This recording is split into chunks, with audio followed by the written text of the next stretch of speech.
पहिल्या श्रावणी सोमवार निमित्त 12 ज्योतिर्लिंगांपैकी एक असलेल्या भीमाशंकरमध्ये पहाटे महाआरती झाली आहे आणि त्यानंतर दुग्धाभिषेक सुद्धा करण्यात आलाय आणि त्यानंतर भाविकांना दर्शनासाठी मंदिर खुलं करण्यात आलंय।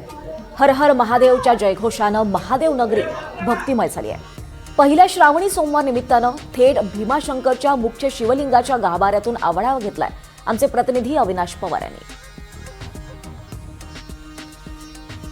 श्री क्षेत्र भीमाशंकर मध्ये श्रावण महिन्यामुळे जे आपल्याला अलोट अशी गर्दी पाहायला मिळते। इथे जर आपण पाहिलं तर श्री क्षेत्र भीमाशंकर मध्ये ज्या शिवलिंगाचं दर्शन आहे ते घेण्यासाठी इथे भाविकांची अलोट अशी गर्दी झाल्याचं आपल्याला पाहायला मिळते। एकूणच जर आपण पाहिलं तर राज्यभर आणि देशभरातून या शिवलिंगाचं दर्शन घेण्याकरिता इथे भाविक भक्त येत असतात। आपण जर पाहिलं तर या शिवलिंगाचं काय महत्व आहे, कशा पद्धतीने हे 12 मधलं हे 6 नंबरचं ज्योतिर्लिंग आहे। विश्वामध्ये हे एकच ज्योतिर्लिंग असं की हे अर्धनारेश्वराचं रूप आहे, अर्ध रूप शंकराचं आहे, अर्ध पार्वती मातेचं असं स्वयंभू ज्योतिर्लिंग आहे। 12 मधले 6 नंबर ज्योतिर्लिंग त्यामुळे ते लेडीज जेंट्स दोन्ही पण अभिषेक करतात, पूजापाठ करू शकतात।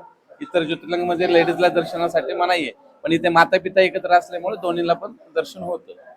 श्रावण महिन्यामध्ये त्यामुळेच हे वेगळं असं वैशिष्ट्य श्री क्षेत्र भीमाशंकरचं म्हणता येईल आणि त्याच्यामुळेच कुठेतरी संपूर्ण जे भाविक भक्त आहेत ती श्री क्षेत्र भीमाशंकरकडे दर्शनासाठी येतात। आता नवीन जे रूप आहे त्याच्यामुळे भाविकांची अधिकच अलोट अशी गर्दी श्री क्षेत्र भीमाशंकरकडे झाल्याचं आपल्याला पाहायला मिळतं। अविनाश पवार, NDTV मराठी, भीमाशंकर, पुणे।